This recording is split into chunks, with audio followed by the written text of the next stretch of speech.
오늘 본문의 말씀의 내용이 이 시대를 살아가는 수천 년의 시간의 차이가 있지만 우리의 정서하고 다를 바 없는 영혼들을 깨우는 복음의 메시지입니다.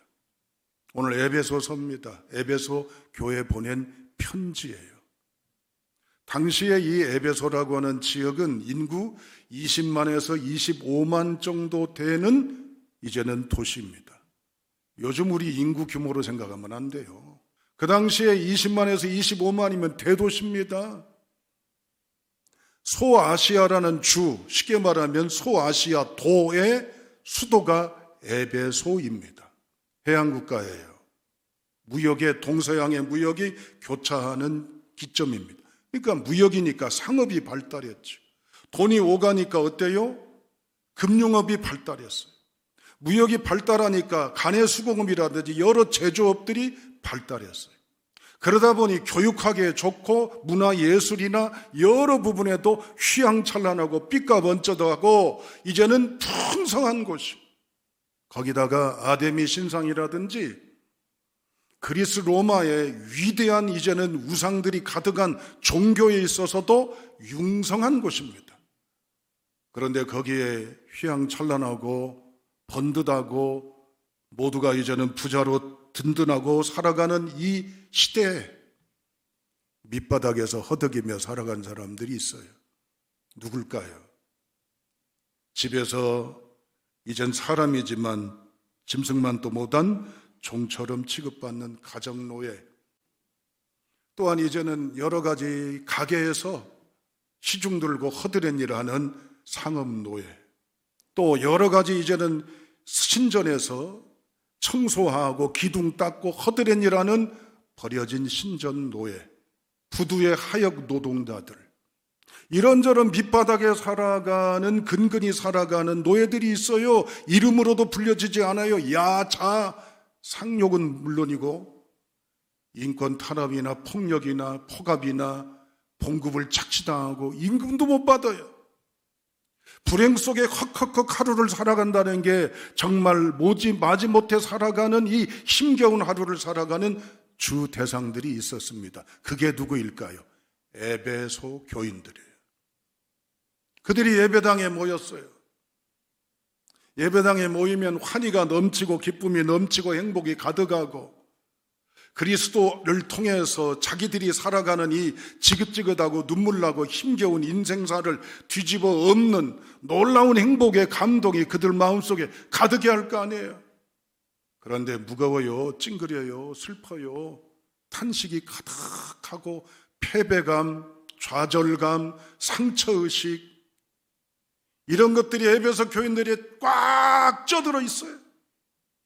그들에게 바울이 편지하면서 다 같이 1장, 에베소서 1장 3절 한 절을 한번 찾아보죠. 바울의 일성이 뭘로 시작하는지.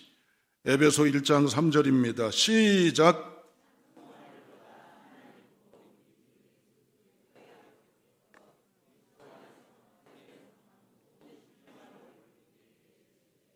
아멘.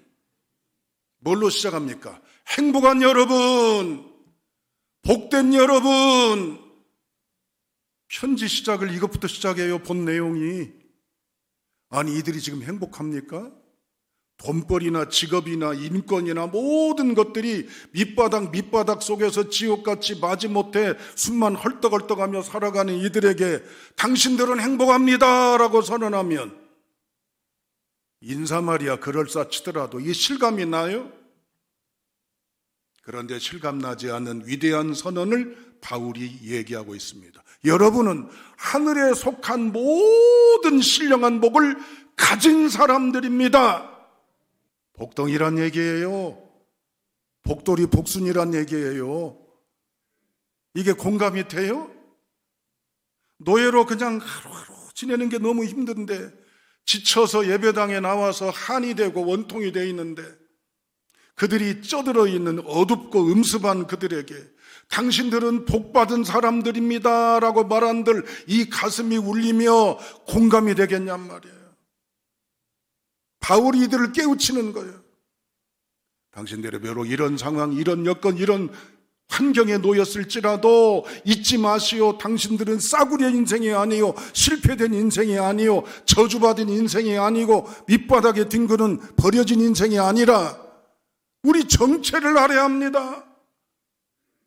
그러면서 1장 3절부터 16절까지 뭘 얘기한 줄 아세요?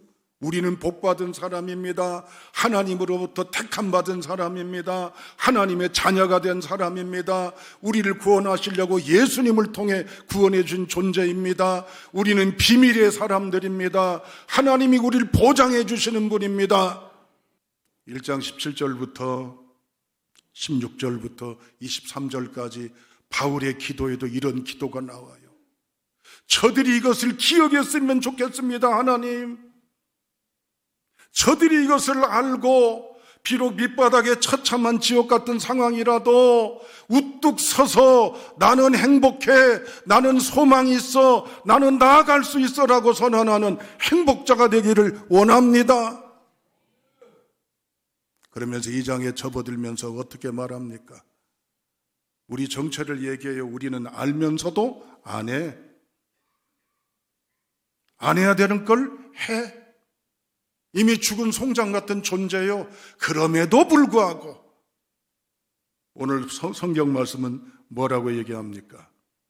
우리는 그가 만드신 바라, 그리스도 예수 안에서 선한 일을 위해 지으심을 받은 존재라고 얘기해요. 여기 주목하십시오. 만드신 바라. 이 말이 포이에마라는 원어입니다. 여기서 포임시란 단어가 나왔어. 만드신 바라고 하는 것은 그냥 주물럭주물럭에 적당히 되어진 존재가 아니라, 따라합니다, 명품, 걸작품, 작품. 동의하세요? 우리가 전시장에 진열되어 있는 전시품 상품이 아니단 말이에요. 상품은 가격이 매겨져요. 그러나 이 가격이 매겨진 상품은 지속적인 가격이 아니에요. 철진하고 때진하고 유행진하면 가격이 떨어져요. 또 사용하면 그 희귀성이, 가치가 감소해요. 그러나 작품은 어떻죠? 세월이 지나고 여러 여건이 흘러가도 가격이 점점 누가 썼냐, 그렸냐, 누가 만들었냐에 따라 가격이 달라지죠. 그러면 나는 누가 개입한 존재예요? 어쩌다가 얼떨결에 그냥 그 가정에 내가 피투성 태어나서 던져진 존재예요? 엉겹결에 태어난 이 세상 밑바닥에 뚝 떨어진 존재예요? 인생은 그렇게 보는 비극의 관조들이 많지만 복음 안에서 볼 때 우리는 어때요? 하나님의 의도와 섭리하심과 계획함 속에 이 땅에 보내진 뭐요? 대답하십시오. 나는 가슴에 손 모으시고 어색합니다. 따라하긴 하지만 그냥 거북스럽습니다. 거부 반응 나타납니다. 따라하지만 입가에 맴도는 걸로 그칩니다. 따라합니다. 나는 걸작품, 명품, 하나님의 작품. 할렐루야. 바울은 위대한 선언을 하고 있는 거예요. 여러분이 노예지만 세상에서 이리 채이고 저리 채이고 무시당하고 욕먹고 두들겨 맞고 임금 뺏기고 힘겹게 지내지만 여러분 비극의 사람들 아닙니다. 여러분 패배자들 아닙니다. 여러분 절망의 사람들 아닙니다. 남들이 그렇게 보든 여러분이 그렇게 인식하든 우리는 분명한 것은, 변함없는 것은 하나님의 작품이요, 명품이요, 걸작품입니다. 이 메시지로 깨어날 수 있기를 주님의 이름으로 축원합니다. 우리는 진열대에 놓인 상품이라 생각해 봅시다. 내가 모든 것을 자아내서 내 경력, 학력, 재력 모든 걸 동원할 때 사람들이 나를 눈여겨보고 선택한다면 내가 일순간에 이걸 탁 집을 정도의 선택된 만큼의 화려함이 있어요? 미안한 얘기지만 별 볼 일 없는 존재로 한숨 쉬며 지금도 살고 있고 미래를 내다볼 때 답답할 수도 있습니다. 때로는 내가 어떤 기능, 역할을 못하니까 패배의식을 가질 수가 있어요. 내가 돈도 못 벌고 아비 노릇, 어미 노릇, 이런 역할을 못해서 얼마나 자책을 합니까?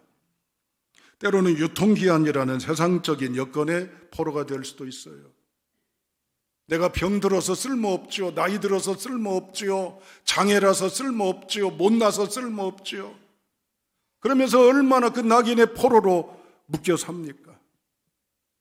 또한 아울러 우리는 대체에 대한 불안감을 갖고 있습니다. 나 하나 이 회사에서 없어져도 누군가 또 그 일을 해. 내가 그 자리에서 빠져나가도 이 회사는 돌아가고 세상은 돌아가고 집은 돌아가고 교회는 돌아가. 그럴 때 얼마나 씁쓸해요. 그러나 잊지 마십시오. 영안이 열리기를 주님의 이름으로 축원합니다. 영안이 열리라니까 무슨 귀신을 보고 무슨 신통방통한 일을 행하고 무슨 희한한 일을 보고 그거 아니에요. 영안이 열린다는 것은 주님의 시선으로 인생을 보는 거예요. 주님의 해석으로 내 인생을 해석하는 거예요. 주님의 관점에서 엉키고 설킨 것들이지만 이걸 이해하고 이걸 포용하고 이걸 향해 걸어가는 거예요. 주님의 시선은 뭐예요? 나는 나를 거부할지라도 주는 여전히 나를 진영아, 너는 내가 만든 가장 위대한 너밖에 없는 명품이야. 존귀한 자고 가장 귀한 나의 걸작품이야. 아멘.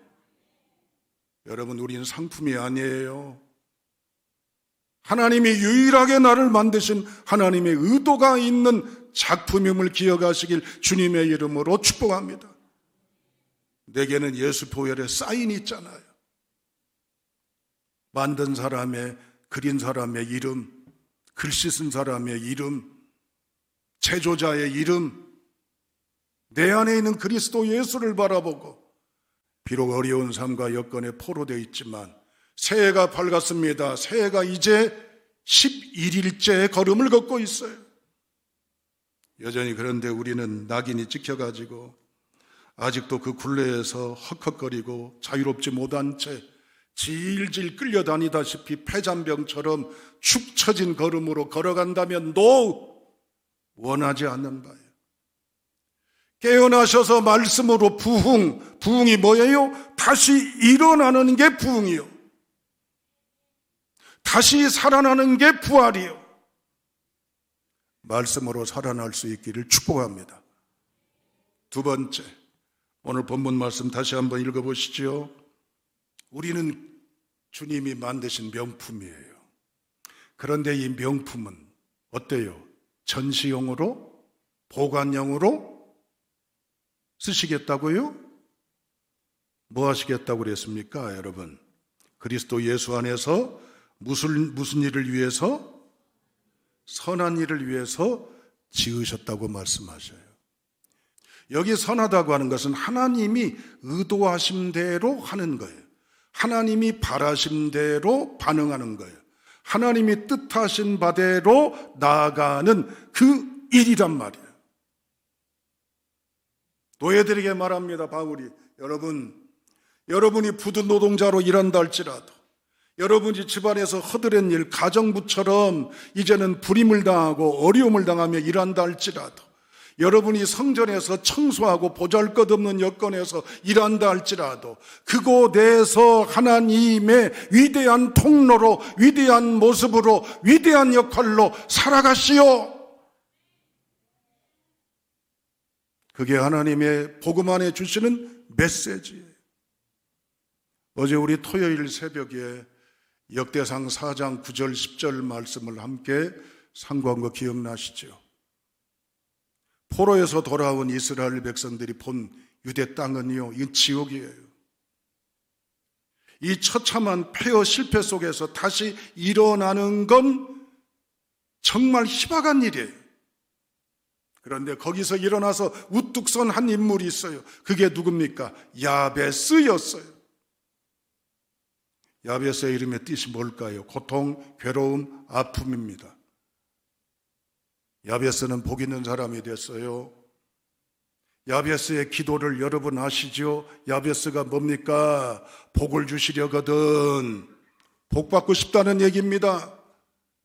그런데 그 복이 뭐예요? 지경을 넓히시고. 이 뜻이 뭐라고 그랬습니까?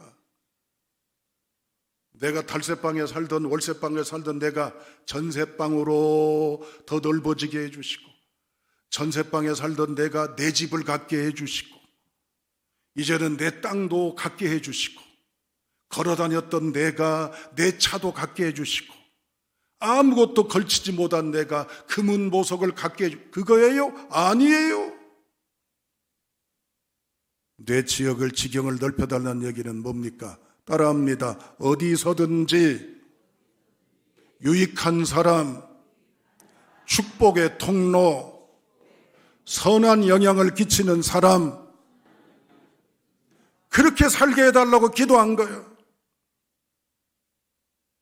오늘 에베소의 이 말씀은 새로운 직업관을 줍니다. 너희가 천하고 더럽고 어려워도 그 있는 자리가 하나님을 위한 자리요, 그 자리의 역할이 하나님 보시기에 아름답게 책임을 지고 성실하고 건실하게 살아라.